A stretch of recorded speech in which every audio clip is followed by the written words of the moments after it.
Kangkong kayo dyan, kangkong. Natin na gustong bumili ng kangkong para tulong na natin sa mga Afrikano. Kasi Creo. Y ahora, aquí está el gasul. yung ano, pag ano yan, mas masarap. Talbusan natin yung... Heto kami, basang-basa sa ulan. Walang masisilungan.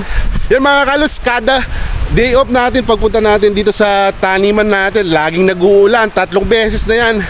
Sinuswerte tayo lagi, ma-blessings yung ating pagtatanim. Ito kasama natin si Elvis Boy. Yeah. Elvis Pashley, how are you? I'm fine, thank you. Yan mga kaluts, ngayon, ito, nagpaano ako sa kanya dito, nagpabungkal ako ng konti para subukan yung munggo. Kasi may nabili tayo sa Chinese, pero subukan natin kung tutubo talaga. Yan, nagpaano tayo sa kanya. Elvis, munggo. O, kaya mo siya, ariko o lentejas? Lentejas. Lentejas, no? Yan, ito Elvis. Ngayon, ipupulaan natin dito. Kasi mga kalos, madali lang naman yan. Yung munggo sa rice field, di ba? Yung pinaggapasan, hinahagis lang ganyan. Ito, ihagis lang natin ganyan. Yan, tutubo na yan. Hindi naman maselan sa pag-aalaga yung munggo. In Pilipinas, seyama munggo. Yan, kasi sabi ng iba, nakakain daw yung pinaka ano rin, parang pinakabunga na medyo mura pa, parang gagawing sitaw, o yung I think yung dahon nakakain din daw. May mga nag-comment, mga kaluts. Yan Elvis, aprendes de muchas cosas, no? He aprendido muchas cosas, sí. Yan, Las plantas hay que tenerle muchísimo pero cariño. sí, problema ahora solo hay fuerte lluvia siempre cuando yo vengo aquí. Sí, pero cuando calma la lluvia, Elvis siempre limpia. Okay. Naglilinis ni Elvis lagi. Yan. Ang daming munggo na inagis natin.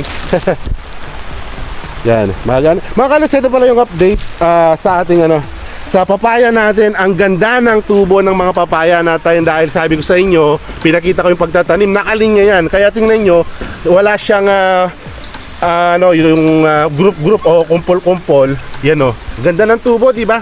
Tapos yung mga natin, yung mga kalabasa natin, ang beberde na ng mga tubo, lalaki na.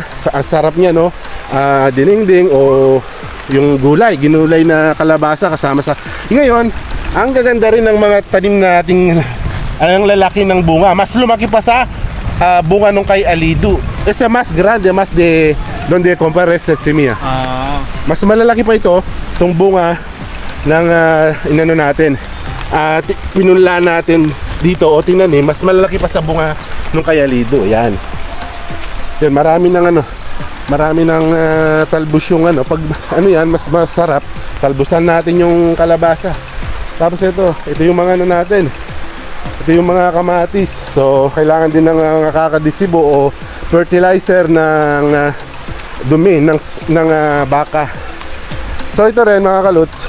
Yan, palaki na rin yung mga natin, yung mga talong. Tapos, siyempre marami ng bunga yung natin.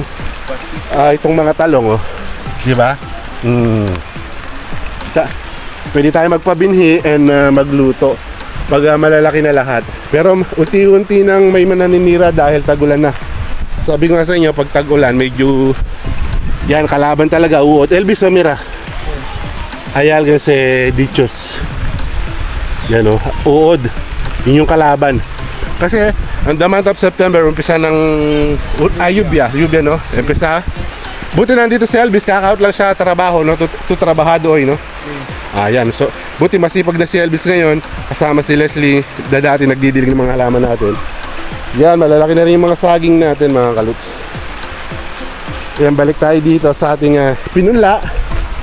So yan mga kaluts, gayahin nyo, panoorin nyo yung previous video ko kung paano ko pinunla to. Itong dwarf papaya, ang ganda. So sila Miguel, kina Ursula, ni Ursula, yung kapatid. Tapos kina Madam Abubu, donde pa Santa Cruz.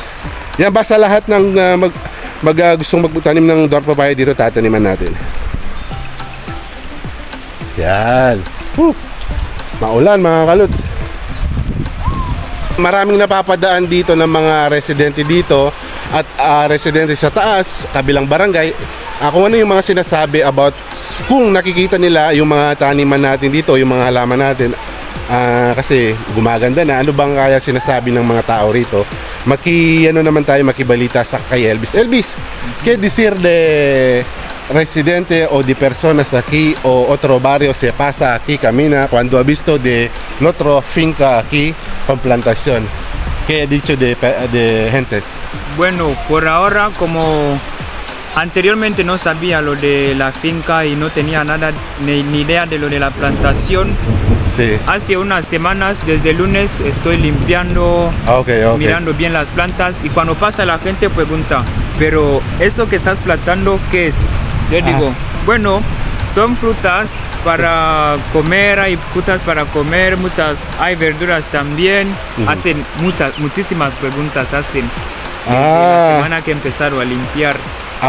Pregunta como, ¿qué es así? ¿Cómo es? Se pregunta, ¿es de qué? Ito mga kalus na pagkamalan na, ano nila, pakwan daw, sandia, no? Sandia, Ha dicho sandia? Sandia. Akala nila dahil malalaki yung dahon at parang may pagkahawig naman pero may yung ano, di ba yung dahon ng pakwan may gitla dito o may guhit. Kaya ang akala nila pakwan yan. Ay, otra cosa se habla aquí. No, por de momento Ha dicho que quiere plantar también otro barrio así. no, por de momento no. A un momento, no? No. Pero ha dicho, yo he dicho, yo he visto donde arriba. Nakita ko sa taas na nag-aingganyo na silang magtanim. No? ¿En qué lugar? Donde arriba de esta familia de Madame Kang. Podemos ir a plantar. Yeah. No hay problema. Vamos. Yo he visto siyempre mirar nuestros singka. Yan mga kalus, lagi nilang tinitingnan pag nagtatanim kami dito. Hindi man nila sabihin talaga na inganyo naman talaga yung mga tao dito. No? Engañar de gentes de Kundi 4, otro barrios. Yeah. Los varios, engañar. Oh! Mucho lluvia. Huwag pala kayo magtaka kung yung nagpunla kayo ng papaya sa mga first timer o hindi sanay na magpunla ng papaya. Ito, salir como más de 2 semanas. Yan, ngayon 3 weeks na to bago siya lumusot. Kaya huwag kayong magtaka bakit hindi tutubo yung yung papaya ko na dwarf. Porque hasta me había extrañado que al inicio me dijiste que para que salga como 3 a 2 semanas así, Sí. pero el domingo pasado es cuando creo que es cuando lo plantaste, Sí. creo. Y ahora aquí está el resultado. Sí, como más de 2 semanas así. Yan. 2 weeks mahigit hanggang 3 weeks lalabas yung papaya. Gaya ng sinabi ni Ali doon na nagtanim siya, matagal daw talaga yung papaya. Kaya huwag kayong magtaka kung talagang matagal yung paglabas ng punla nyo ng papaya. Yan, magaganda yung tubo mga kalus. Ang ganda, di ba? Nakikita nyo naman.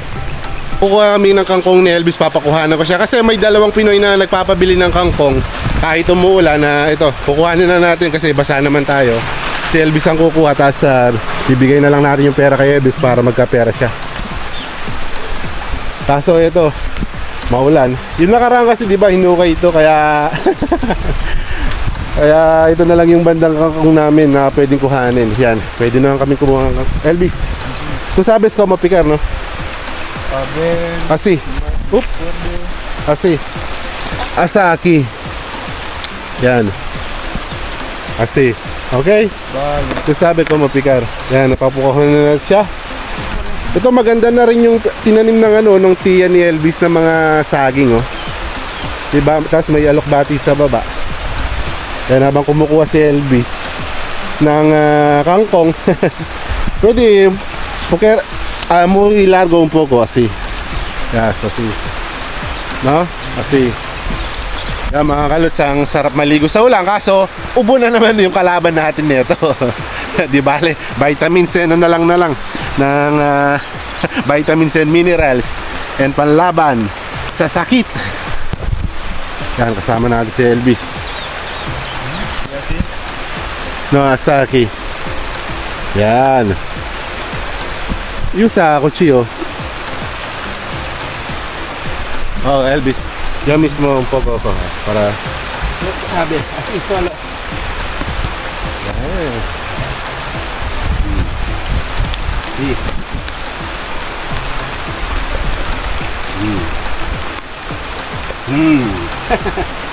Diba? Siguro magsisinigang. Di ko alam kung anong iluluto nila dito. Baka sabaw kasi, di ba, maulan. Kaya gustong gusto ng mga kasama namin magsinab ako kasi ako nakaraan nagluto na ako kaya sila na lang ikuha ko ngayon at bibili natin kay Elvis. Nakarami tayong kuha rito. Basang-basa sa ulan, nagkukuha ng kangkong. Si Kalot saka si Elvis. Yan, madami-dami na nito. Paghahatian na lang natin yung dalawa kasi wala lagi naman tayo nandito. Kakain lang natin ng kangkong. Medyo sariwa pa yung kangkong sa tiyan natin kaya sila muna yung kukuhanin ni Elvis ngayon. Yun dami. Kangkong kayo dyan. Kangkong. Kangkong. Es canción de Kangkong. Kangkong. Elvis, tú comido esa antes, ¿no? Sí, sí, sí. Está rico, ¿no? Está muy rico. Un poco gracias. Medyo sariwa dahil nag-uulan na. Mga kalos, marami ng ano. Kaya mga kalots, yung mga ano natin, mga kababayan natin na gustong bumili ng kangkong para tulong na natin sa mga Afrikano dito. Diba? Para kahit pa paano may pambili sila ng soft drinks o something na gusto nilang imerienda, diba? Ito, parami na ng parami. Yung kangkong na kahit maulan, ito pa rin. Ulan ka lang, kalots kami at kangkong yung kailangan natin makuha. Kasi para sa kangkong, walang ulan-ulan. Ito may talbos ng kamote. Patata dulce. Yan. Estamos quitando Sí. el Kangkong. Sí. Ito, Kangkong sí, patata dulce. ito yung ano natin, iabot na natin. Ito, dami Elvis, Elvis, coger para si alguien comprar kangkong. Okay? Okay. Yan. Kangkong. Bili na kayo ng kangkong. Kangkong kayo dyan, kangkong. Kalutong kangkong, bili na kayo. Nabasa yung camera natin. Kangkong. Kangkong kayo dyan, kangkong. Kalutong kangkong.